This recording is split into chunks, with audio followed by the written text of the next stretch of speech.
The Civil War was one of the most traumatic events that our country's ever faced. From 1861 to 1865, war raged across this great country of ours, with battles occurring in thousands of different places, from Pennsylvania to Texas, and from Florida to New Mexico. Over 600,000 men from both the North and the South died in the conflict. It would be an understatement to say its effect upon all people and places, both North and South, was extremely profound. But how specifically did the Great War affect Watauga County during these years? Were battles fought here? Was everyday life affected? Did Watauga County men serve, and if so, for the North or for the South? And how did the war affect women and children? While many stereotypes exist, especially about the evil institution of slavery, the truth might surprise you. When dealing with stereotypes, when talking about people and the war, or the people, mid-19th century people in general, you do have a few rich people. There are people here in the mountains who do own slaves. And there are poor people too, a whole lot of poor people who do live in dirt floor log cabins and, subsistence farming and all of those things that go along with that. But most people fall in the middle. They're not slave owners. They're not dirt poor. They're just common people out raising crops, raising their families, going to church when church services are happening, once a month or whenever it is. They're just common everyday people. The unfortunate thing about the war, of course, beyond all the death and devastation, was that it forced people into a position, even if it was against their will. And one of the things that was unique about the mountains was being in the northwestern mountains bordering Tennessee. Of course, Tennessee was a Confederate state, but Johnson County, which neighbors us, was strongly Union. So particularly if you lived on the western end of the county where your neighbors in Tennessee were Unionists and you were of a Confederate persuasion, then suddenly your neighbors, who you had always had a good relationship with, might no longer be your friends. And there's all kinds of accounts of neighbors against neighbors. People that you might have trusted and loved before are now part of a home guard that might raid your home or try to conscript one of your family members into service, and even bushwhacking situations where neighbors would turn on each other and kill one another. So it was a very precarious time, I think. Even county churches were not immune to the hard feelings and passions that were stirred by the rise to war. From the history of the Three Forks Baptist Church, Watauga County's oldest church, we have one story that emphasizes that fact. The pastor that was here during the Civil War was neutral in the pulpit, but his congregation wanted him to preach and pray that the Confederacy would win, and he refused to do so from the pulpit. That's the key word, from the pulpit. And he was asked to leave. They escorted him out the front door, and he left and went and started Mount Vernon Baptist Church. It might surprise some people, but North Carolina was not one of the first southern states to secede. In fact, the first call for secession was defeated within this state. North Carolina as a whole adopts a wait-and-see attitude. In February of 1861, there was a call for a convention in North Carolina to consider the question of secession. But we actually, just barely, as a state, defeat that call to have a convention to consider that question. Some counties are evenly divided. Watauga County is not. Watauga County at that point in time is all about staying in the Union. A lot of folks realize just how important having that protection that the Constitution gives us. They realize how important that is. Sentiments towards secession soon changed, however, based on a tragic series of events. The first of these, President Lincoln's inaugural address, which didn't seem to offer a way out for Southerners. Next, Fort Sumner was fired upon in South Carolina, which resulted in Lincoln immediately calling for 75,000 volunteers. And all of these events, combined with several others, inflamed passions and pushed North Carolina, along with other southern states, to secede from the Union. The interesting thing in Watauga County, however, was that even though secession had just been passed, the citizens came together for one last 4th of July celebration. In July of 1861, they actually had their annual 4th of July gathering in downtown Boone. But, even though North Carolina's left the Union by that point in time, they decided that we're going to do this one last time.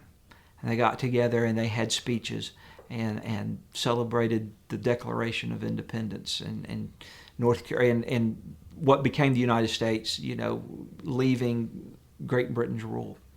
Following this last 4th of July celebration, relations within the county began to quickly deteriorate as sentiments hardened and battle lines became drawn. Friends, families, and neighbors were forced to choose sides. We have some great records about what took place in the early days, early 1861, even before North Carolina leaves the Union, but right after that date. There's a man by the name of Harvey Davis who left us a great diary. Harvey Davis goes on to serve in the 1st North Carolina Cavalry. He talks about being in Boone, about how George N. Folk, who was one of our representatives, about how he making this grand speech, and then Harvey Davis takes a drum and he's drumming up and down the streets, and men are falling in behind Harvey Davis, and they are marching off. They eventually become cavalry, but they are marching off to join the Confederate Army. There are, of course, other men who leave. We have 2 companies from the 37th Regiment that come out of Watauga, 3 companies of the 58th Regiment that come out of Watauga County. There's a lot of excitement. There's a lot of banners, flags that are presented to these companies as they're getting ready to leave. There are banquets, there are grand dinner on the grounds going on, speeches being given. So a lot of people are really excited about what's going on, excited about the war of their generation. Because their fathers had fought, some of them in the Mexican-American War or the Cherokee removal. A lot of excitement going on. There were some people who realized that this was not going to be a 3-month conflict or a 6-month conflict, that we were not going, as one popular statement of that time period, that we were not going to whip the Yankees with penknives and cornstalks. But a lot of folks thought this is, one big battle and we're done and we'll be back home. We'll be back home before it's time to bring in the harvest in the fall. As we know, that's not the way it turned out.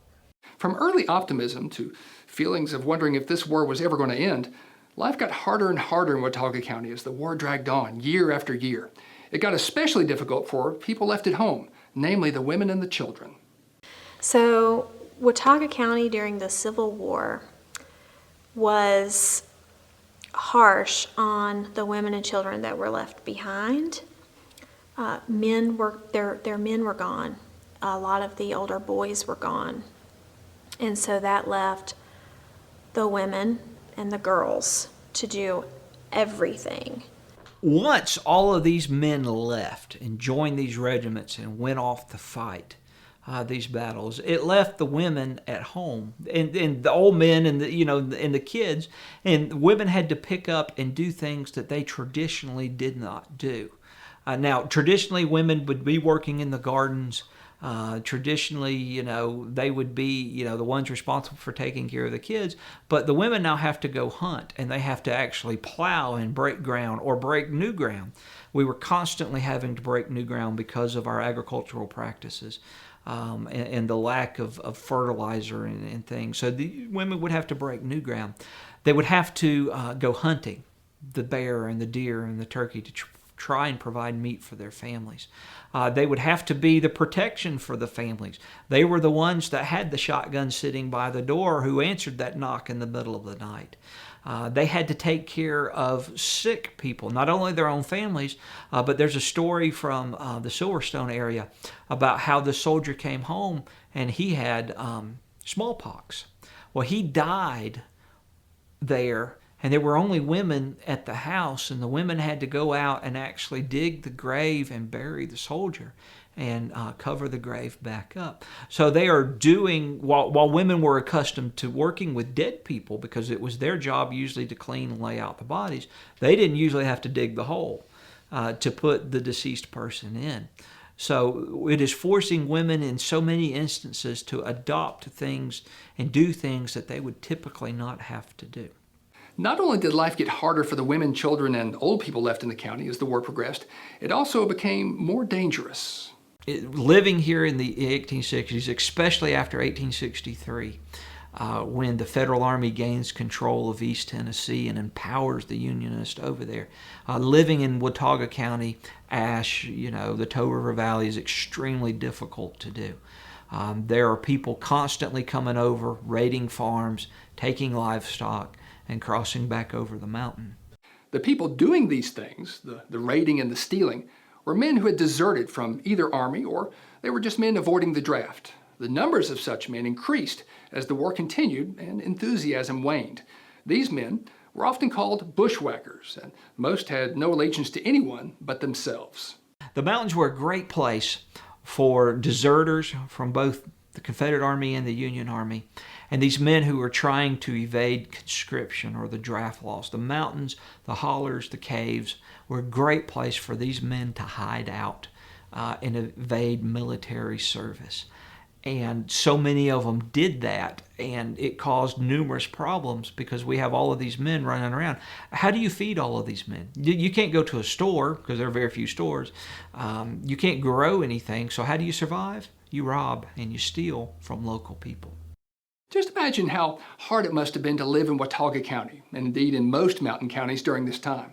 You constantly had to be on the lookout for Confederates, Federals, and Bushwhackers, all of whom were likely to take your livestock, food stores, and even your valuables, if they could find them. There was a story of Joe Mast, who ran the Mast Mill at Cove Creek, and they were almost completely out of grain. I think they had one sack left. And Joe's daughter, Sophronia, she had her wide skirts on, and so she sat down on this sack of grain and spread her skirts out over it. And when the Union soldiers came through, they were, insisted that she get up, but she told them she wasn't feeling well, and so they allowed her to sit. And her being seated and her nice long skirts saved a sack of grain for the family. There are all kinds of stories about folks burying their valuables, digging holes in the ground, putting them in the bottom of the tater holes and putting the good taters on top of them.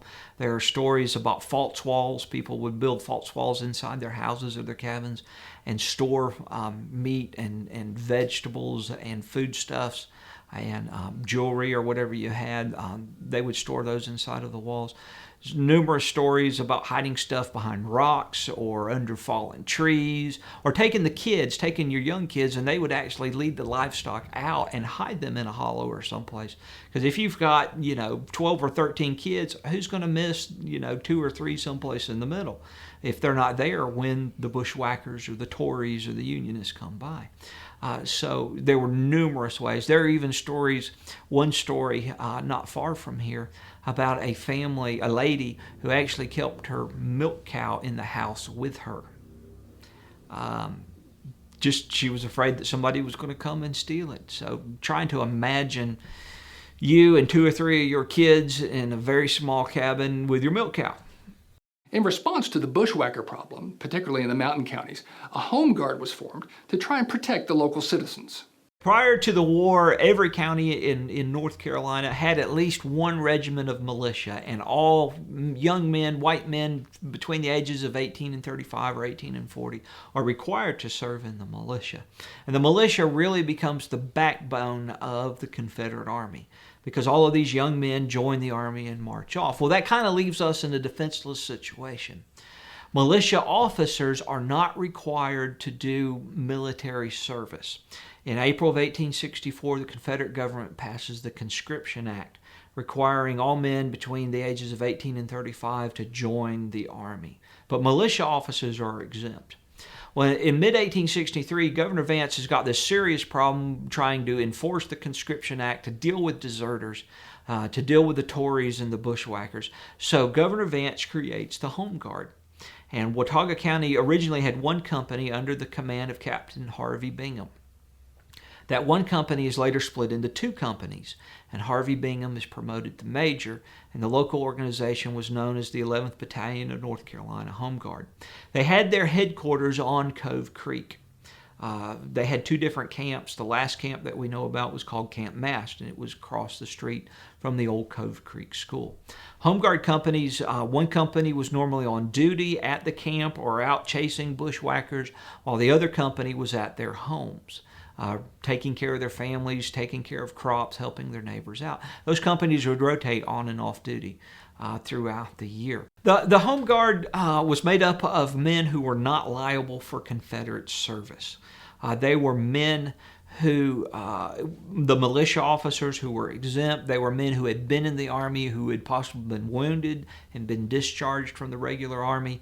They were men, that just, were not quite up to snuff when it came to be soldiers. And so they were forced into it. They did not have proper uniforms. They did not have proper weapons. Usually it's whatever shotgun or hog rifle that you had at home that you could bring.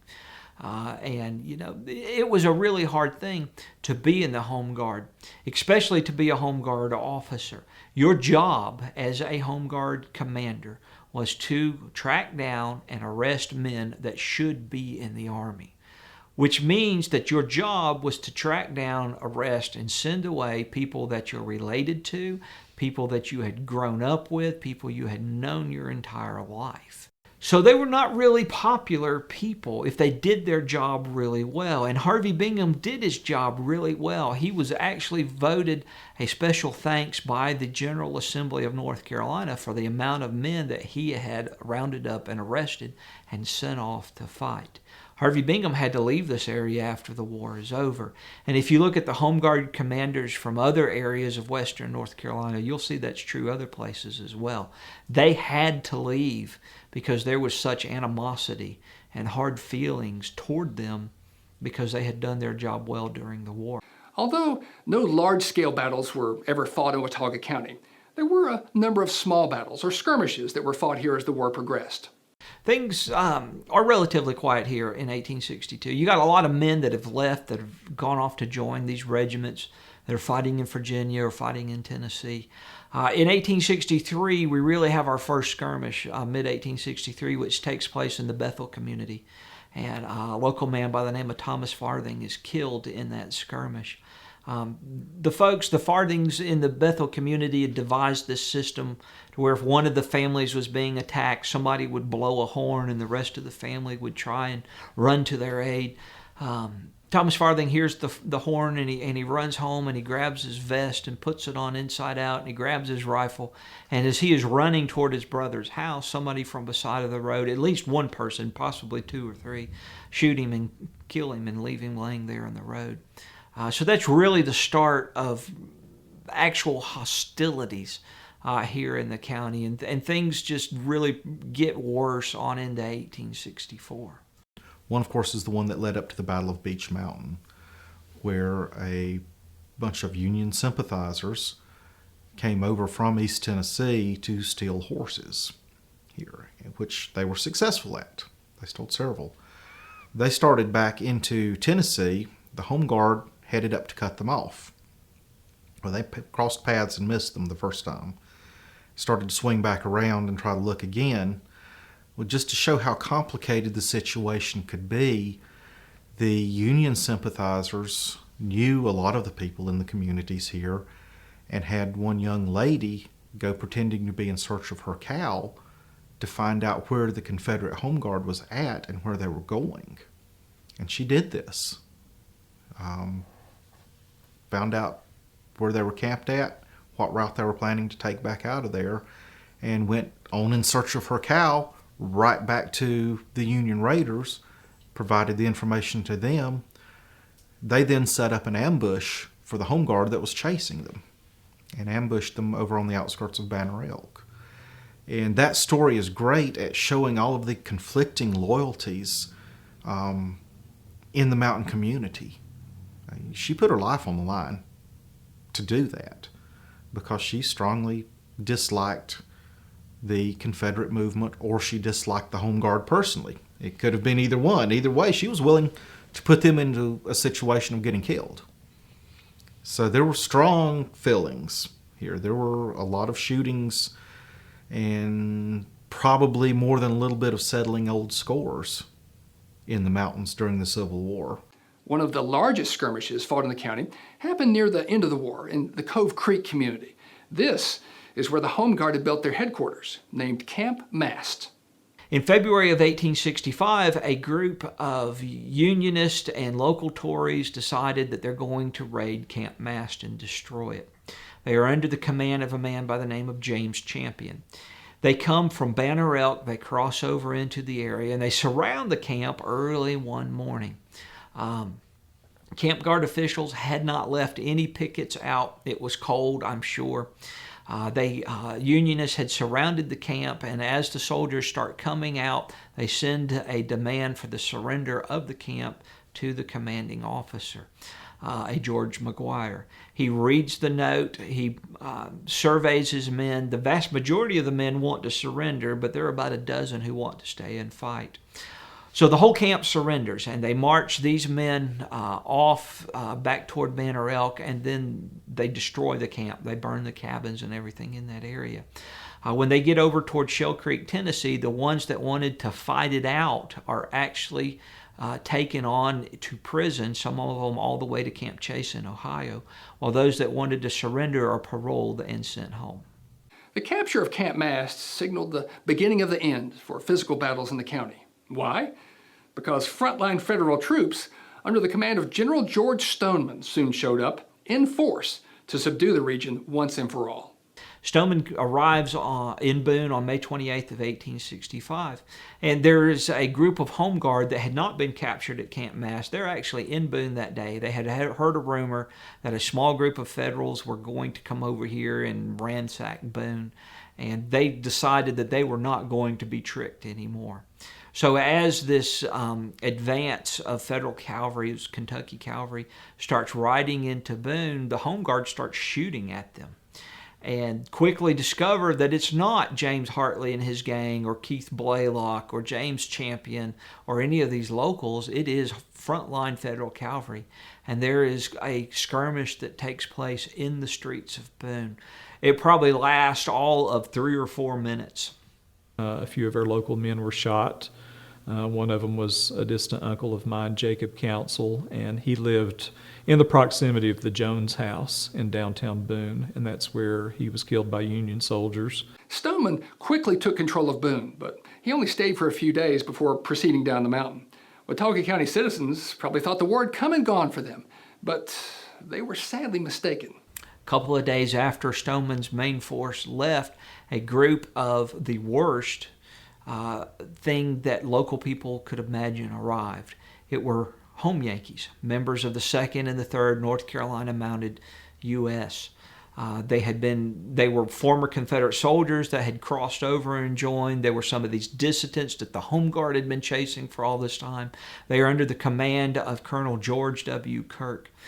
Kirk establishes his headquarters in Boone and actually fortifies the courthouse in Boone by cutting loops and gun ports in it. Kirk has 5 different forts established in Watauga County. There was one in Deep Gap, there was one in Bamboo Gap, there was one in Blowing Rock there in that area. And in some cases, they physically dig earthworks. The one in Blowing Rock we know was named Fort Rawlins after one of the commanders, one of the other officers in the 3rd North Carolina Mounted. And there for 2 or 3 weeks, they literally take vengeance upon Watauga and surrounding counties. There's a story about Mrs. Horton, who is our local representative. It's his wife. There's a story about that family being robbed numerous times in just a few days spanned. Something like being robbed 17 times in 14 days. Just everything that they can take, they take and burn and steal and destroy. Kirk's here for 2-3 weeks, and then he gets orders and proceeds on to Asheville and takes his brand of total war off in that direction. Kirk and his men may have been in Boone and Watauga County for only 2 or 3 weeks, but the scars he left upon the county would not heal for a long, long time.